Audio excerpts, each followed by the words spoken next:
Coming up on First at 4, exploring topics like workforce development and tourism, the SOAR Summit kicks off today in Pikeville.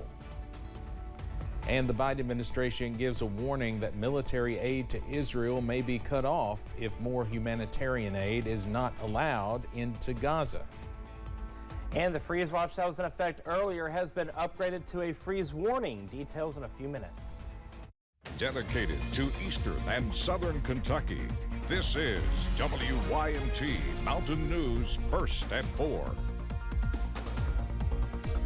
Good afternoon, I'm Steve Hensley. First at 4, the 2024 Shaping Our Appalachian Region, or SOAR Summit, kicked off today, bringing the event back to Pikeville, where the first one was held more than 10 years ago. WYMT's Buddy Forbes is live at the Appalachian Wireless Arena for day one. Buddy. That's right, Steve. This year's SOAR Summit is ongoing now. Back to Pikeville, but it's also bringing back those crowds, different things.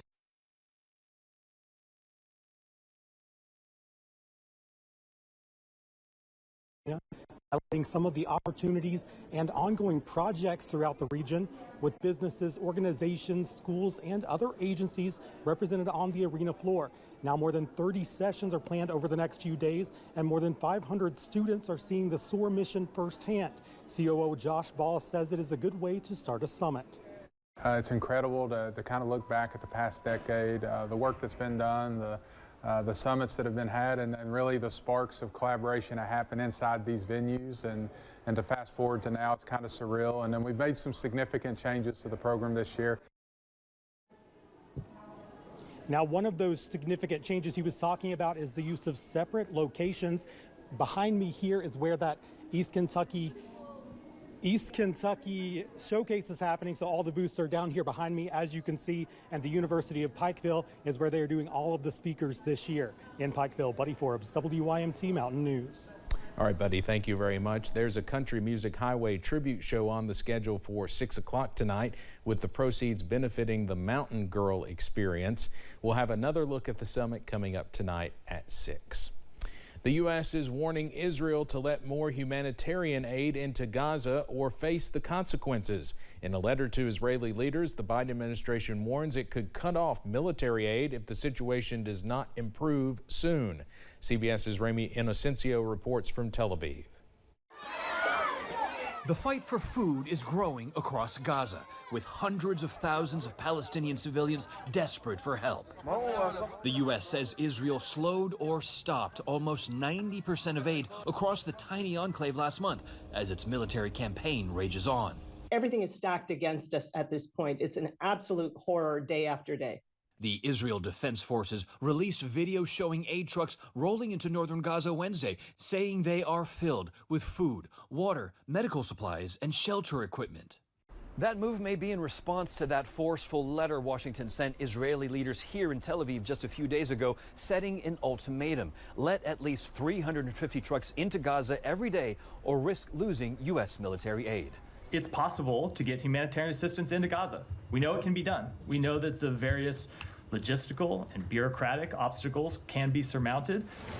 Humanitarian groups say aid is at its lowest level in months, with dire shortages of fuel, medications, and blood for hospitals. Israel's bombing raids have forced the closure of medical centers, shelters, and even bakeries. U.S. officials say Israel has 1 month to lift restrictions and improve the humanitarian situation, or risk losing weapons from their biggest ally and supplier. Rami Inocencio, CBS News, Tel Aviv. The U.S. is by far the biggest provider of arms to Israel. Israel's military has relied heavily on American-supplied aircraft, guided bombs, and missiles to fight the war against Hamas in Gaza during the past year. No students were injured when a school bus was involved in a crash this morning, according to a social media post from Rockcastle County Schools. The crash happened on the Sand Springs route in Mount Vernon. The district says everyone on board is safe and all students were picked up by another bus.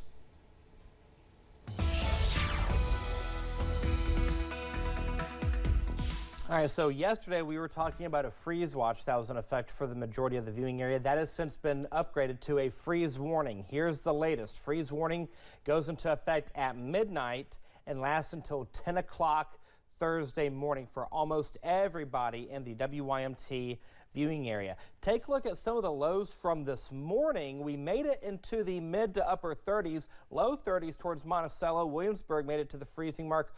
Harlan was one of the warm spots, if you will. Morning low of 41 degrees. We'll do it all over again tomorrow, except for we'll turn the temperature down a few degrees, going into the upper 20s near Irvin, 29 Middlesboro. Harlan will drop down to 33. We'll go to 35 in Hazard, 30 in Somerset. 28 will be the overnight low in Monticello. So the majority of us will drop below freezing once again. As you know, that's why you have that freeze warning in effect. Patchy frost again is not out of the question. All is quiet right now on live pinpoint Doppler radar, and this is going to get a break.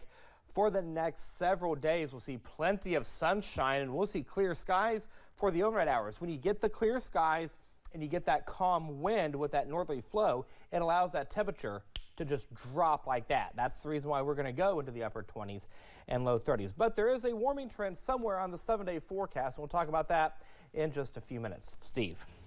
Eric, thank you. The International Energy Agency is announcing some good news. The Paris-based organization said oil and natural gas prices will probably be lower during the next 5 years. Their report focused on how energy prices soared following Russia's invasion of Ukraine in 2022 and the current conflict in the Middle East. It suggests oil and natural gas supplies will increase in the second half of the decade if the wars do not derail current trends. The holiday season is upon us, and one survey shows holiday shoppers are feeling optimistic about the economy. Consumers surveyed plan to spend an average of $1,778. That is up 8% year over year. 7 out of 10 consumers expect higher prices, but many plan to adjust spending by cutting back on self-gifting and shopping at least one sales event.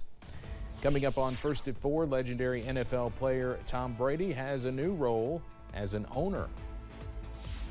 And the cold weather that we're talking about is not going to last forever. We are going to warm up, and I'll tell you when in a few minutes.